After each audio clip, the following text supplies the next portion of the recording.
What is gene therapy? Gene therapy is a technique that modifies a person's genes to treat or cure disease.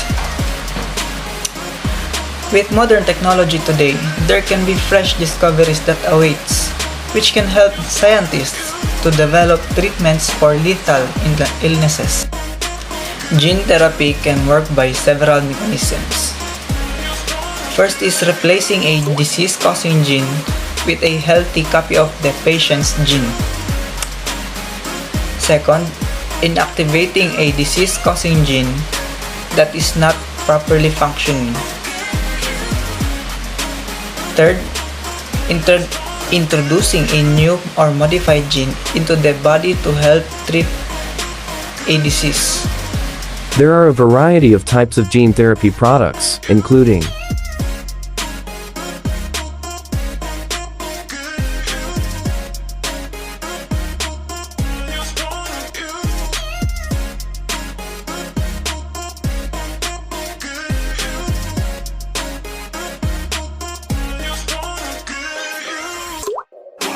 Gendicini.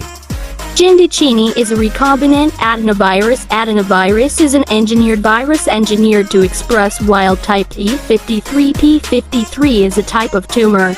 This virus is designed to treat patients with tumors which have mutated p53 genes. It is the first gene therapy product approved for clinical use in humans. Gendicini is manufactured by Shenzhen Sibiono Genentech. Gendicini was approved in 2003 by the Chinese State Food and Drug Administration to treat head and neck squamous cell carcinoma. History and progress of gene therapy. Body history and progress of gene therapy. Noong 1985, si Dr. French Anderson at Dr. Michael Bliss ay tumulong sa pagtrabaho o pagsisiyasat para mapakita na ang cells ng pasyente na mayroong adenosine o deaminase o ADA nakakulangan ay kayang matama sa parang tissue culture. Noong 1990, ang unang naaprubahan na gene therapy clinical na pananaliksik na kinuha sa lugar ng National Institute of Health sa ilalim ng kapunan ni Dr. Anderson. Isinagawa ito sa 4 na taong gulang na babae na mayroong ADA deficiency. Noong 1993, ang unang somatic na paggamot na ginawang permanenteng genetic na pagbabago ay tinanghal. Strimbolus. Strimbolus, which is the part of gene therapy. Before that, I want to recall about the gene therapy. Gene therapy is a method of inserting genes or nucleic acid into cells as a drug to treat genetic diseases. So, ayan ang gene therapy. So, ang aking nire-report is about Strimbolus, which is the body part of gene therapy. So, ayan. Before that, sabihin ko ngayon yung Strimbolus. Sabi dito, ang Strimbolus is a medication used to treat severe combined immune deficiency due to adenosine deficiency. So, ayan, sabi, Strimbolus is isa siyang threat na kinumbine immune deficiency para sa adenosine deficiency. Ang sinasabing adenosine deficiency, isa siyang inherited condition that damages the immune system and is common cause of severe combined immune deficiency. So, ayun. Isa siyang condition na nagda-damage ng ating immune system, nagpapahinga ng ating immune system, ang adenosine deficiency. So, people with SCID due to ADA deficiency are unable to fight off most types of infections, including bacterial, viral, and fungal infections. So, yun yung ibig sabihin about sa Strimbolus. So, i-discuss ko dito yung mga mostly, dito is date, ng mga date, about sa mga DNA. So, gene therapy is a medical field that focuses on genetic modification of cells to produce a therapeutic shot or the treatment of disease by repairing or constructing defective genetic materials. The first attempt at modifying human DNA was performed in 1980 by Martin Klein. So, the first attempt at modify the human DNA. Human DNA was performed in 1980 by Martin Klein. So, siya yung pinakauna nag-attempt at nag-modify ng DNA. So, May 1980. So, yun. But the first successful nuclear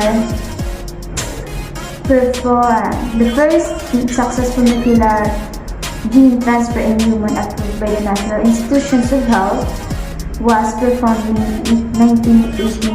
So, ayun. Pero, yung isa sa naging successful na nuclear gene transfer in humans na naaprobahan sa National Institution of Health ay na-perform siya ng May 1989. So, ayun, after 9 years or 8 years lang ang pagitan nila. Yung pinakauna nag-attempt si Martin Klein is noong 1980. Then, yung nagsunod na naging successful nuclear human gene transfer is noong May 1989. The first therapeutic use of gene transfer as well as the first direct insertion of human DNA into nuclear genome was performed by the French Anderson. So, ayan. Yung una the first therapeutic use of gene transfer is the French Anderson, in trial starting in September 1990. So, hindi lang nagtagal na after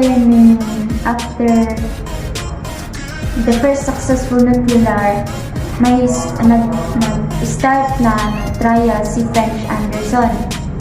In September 1990, it is thought to be able to cure many genetic disorders or treat them over time. In some cases, the adenovirus will insert the new gene into a cell. So, what is adenovirus? Adenovirus is, according sa research ko, ang adenovirus,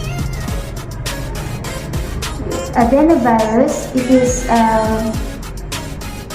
a double-stranded DNA viruses originally identified in human adenoid tissue, causing infections of the respiratory system, conjunctiva, and gastrointestinal tract, and including some capable of inducing malignant tumors in experimental animals. So, ayun, isa siyang infections of the respiratory system ang adenovirus.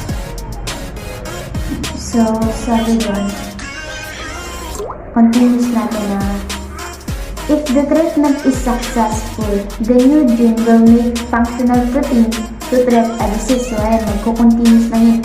Between 1989 and December 2018, over 2,900 clinical trials were conducted. So, yun, sa pagitan sa year ng 1989 and December 2018, nag-abot ng 2,900 clinical trials na nag-conduct. So, with more than half of them in phase. So, yun. As of 2017, Spark Therapeutics, Loxtorna, and Novartis Kymriah are the FDA's first approved gene therapies to enter the market. Sila yung unang nag-approve ng gene therapies to enter the market na ilagay nila sa market. So, since that time, drugs such as Novartis, Zolgensma, and Alnylam's Patisiran have also received FDA approvals. In addition to other companies' gene therapy drugs, most of these approaches utilize adeno-associated viruses or AAVs and PNP viruses for performing gene insertions in vivo and ex vivo respectively. ASO or CRNE approaches such as the conducted by Alirab and Ionis Pharmaceuticals. So, sabi dito, the concept of gene therapy arose initially during the 1960s and early 70s, fuels the development of genetically marked cells lines and clarification of mechanisms of cell transformations by the papa of a virus, polyoma, and SB40 was in progress. So yun, kumbaga, nag-arose yung gene therapy during the 1960s and early 1970s sa pagitan nila. So, with the arrival of recombinant DNA techniques, cloned genes become available and were used to demonstrate that foreign genes could indeed correct genetic defects and disease phenotypes in mammalian cells in vitro. Efficient retroviral vectors and other gene transfer methods have permitted convincing demonstration of efficient phenotype correction in vitro and in vivo, now making gene therapy a broadly accepted approach to therapy and justifying clinically applied studies with human patients. So, ayun, isang ka-explain lang about to na in 2016, the Committee for Medical Products for Human Use, or CHMP, of the European Medicines Agency endorsed the gene therapy treatment that is called the Strendelis. And that was approved by the European Commission in June 2018. So, ayan, sinasabi na Strendelis, isa siyang treat severe combined immunodeficiency na nag-aano sa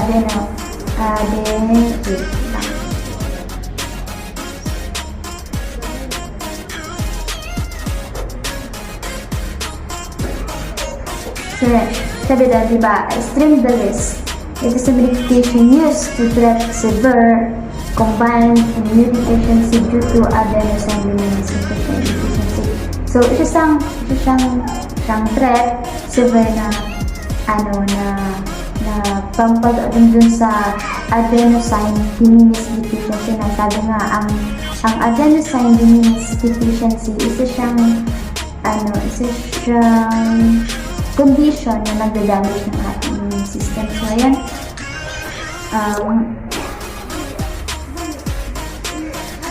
so, yun lang naman yung part ko na i-discuss kasi mostly naman kasi lang naman yung mga date yung sunod-sunod na pangyayari and also with those who are involved dun sa pangyayari nung sa Strendelis. And may gusto na kayo dagdag sa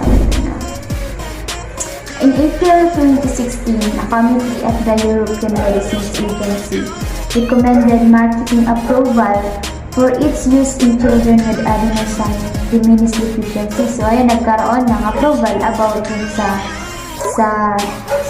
adenosine deficiency for whom no matched HSC donor is available on the basis of a clinical trial that produced 100% survival rate. The median follow-up time was 7 years after treatment was administered. People who received the treatment needed to further enzyme replacement therapy. Effort had begun 14 years before. The total number of children treated was reported as 22. And around 80% of patients have no match donor. Strendelis was approved by the European Commission on 27 of May 2016. So, yun yung pinaka-last na lang. Naging discussion about rin naman yun sa history of Strendelis. So, ayun. Yun lang naman po yung aking what do you God bless. Gene therapy as a cure. Gene therapy replaces a faulty gene or adds a new gene in an attempt to cure disease or improve your body's ability to fight disease. Gene therapy holds promise for treating a wide range of diseases, such as cancer, cystic fibrosis, heart disease, diabetes, hemophilia, and AIDS. Researchers are still studying how and when to use gene therapy. Currently, in the United States, gene therapy is available only as part of a clinical trial. Genetic engineering. Genetic engineering is lumilitaw ang iba't ibang alalahanin sa genetic engineering na ginagawang napaka-controversial na gene therapy at mga GMO sa mga inobasyon sa agham ng teknolohiya. Sinusuportahan ng iba na hindi ethical para sa mga tao ang magkaroon ng kamay sa genetically altering and engineering organisms. So may mga pagkakataon na ang genetic engineering ay nagdudulot ng matinding epekto sa kalusugan ng publiko. Hanggang ngayon, ang pag-clone ay hindi pa rin katanggap-tanggap ng mga marami dahil ito ay lumalabag sa paniniwala ang isang mas mataas na nilalang lamang ang dapat responsable sa mga pagkakaroon ng organismo sa mundo. So mayroon ding mga ethical at normal na issue sa stem cell therapy dahil ginagamit ito sa mga stem cell na nagmumula sa embryo ng mga tao at sa gayon ay sinisira ang mga tao ito. So ang genetic energy ay nagdulot din ng mga problema sa agrikultura. So ibig sabihin sumakatuwid,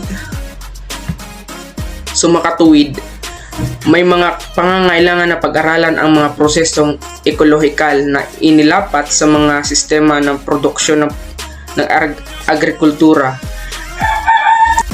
Ang agroecology ay isang larangan ng pag-aaral na nagpapakita ng mga bagong diskarte sa pamamahala sa mga sistemang ng pagsasaka na maaaring makatulong sa pagtugon sa mga alalahanin tungkol sa epekto ng GMO sa biodiversity at kalusugan ng mga mamimili. Ang mga karagdagang pananaliksik pati na rin sa mga klinikal na eksperimento upang mabalangkas ng mga functional na mekanismo o predictive approach na pag-aaral ay may kaugnay sa pasyente at paparating ng mga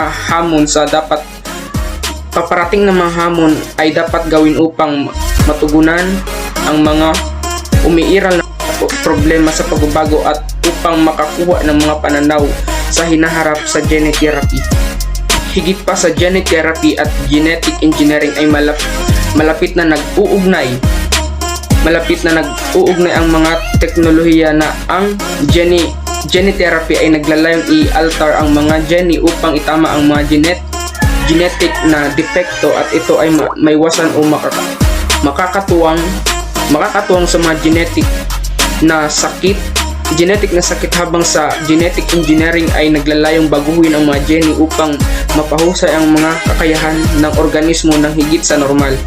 Sa kasong ito, kasama ang genetic engineering ay pagharap sa mga kahihinatnan ng mga sanhi ng pampublikong kalusugan ng GE o genetic engineering ay nakakatulong din sa napabilisin ang proseso ng paglikha ng mga bagong pagkain na may mga gustong katangian. Tumaas na ang supply ng pagkain na may pinababang gastos at mas mahabang buhay sa istante. Isang mabilis na mga lumalagong mga halaman at hayop. Ang genetic engineering ay may potensyal na lubos na mapabuti ang kalusugan at kapakanan ng mga hayop na pang-agrikultura. I would like to add in a topic of ethical issues in genetic engineering. From the data that I cite, it concludes that beyond the gene therapy and genetic engineering, it is closely related technologies.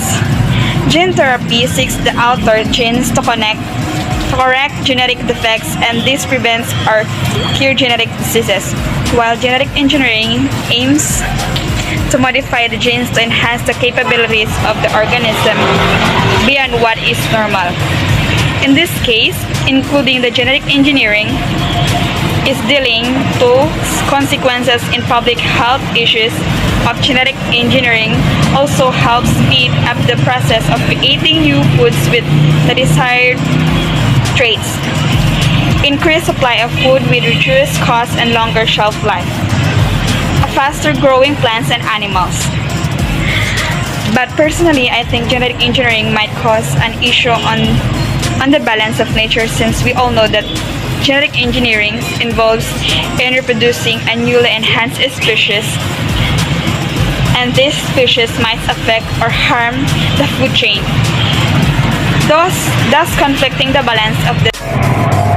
One of the man behind of these issues is George Church, which is he states that reversing agent is against a natural living organism, which is ruined to our ethical issues or historical issues.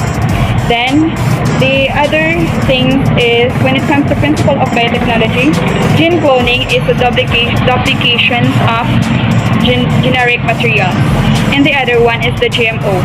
One of the example of GMO is getting the stem roots of a process, then connected to the stem of a gomamela, and it concludes to one plant, which is reversing to another stem cells until they grow. And it can apply to animals and humans genes, and the other one is it ends up in a positive way of thinking, like genetic engineering also has the advantage, like it cures a disease, example of cancer and HIV.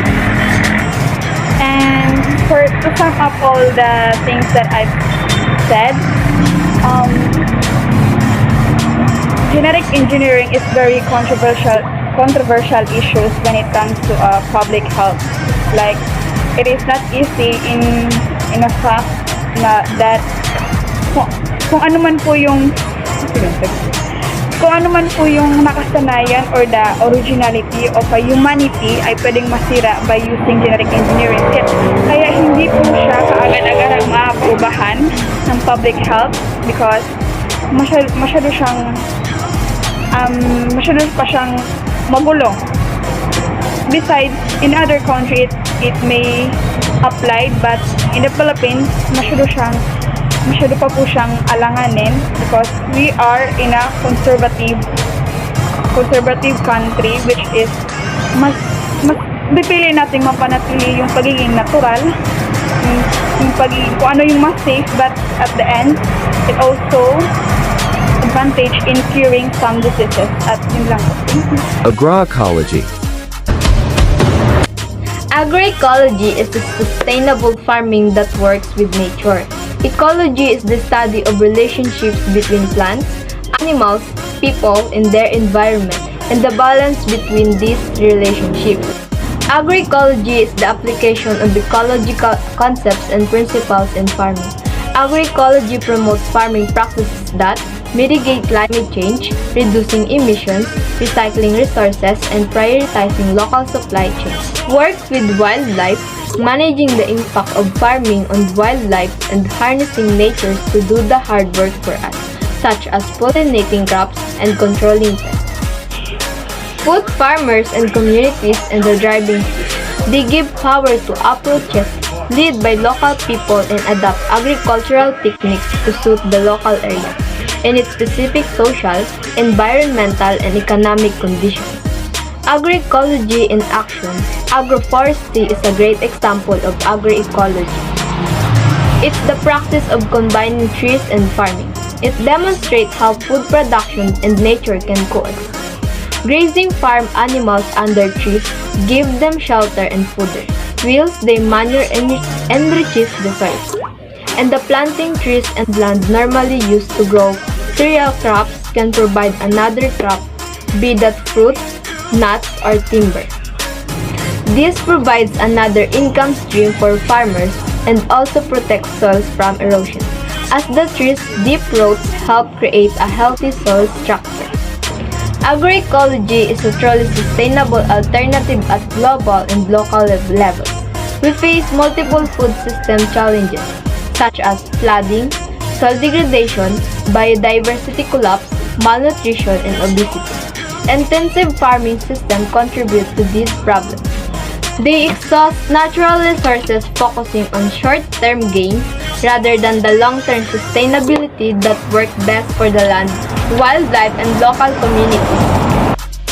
We need an alternative food system that is truly sustainable, so that the good news is many of the solutions lie in agroecology.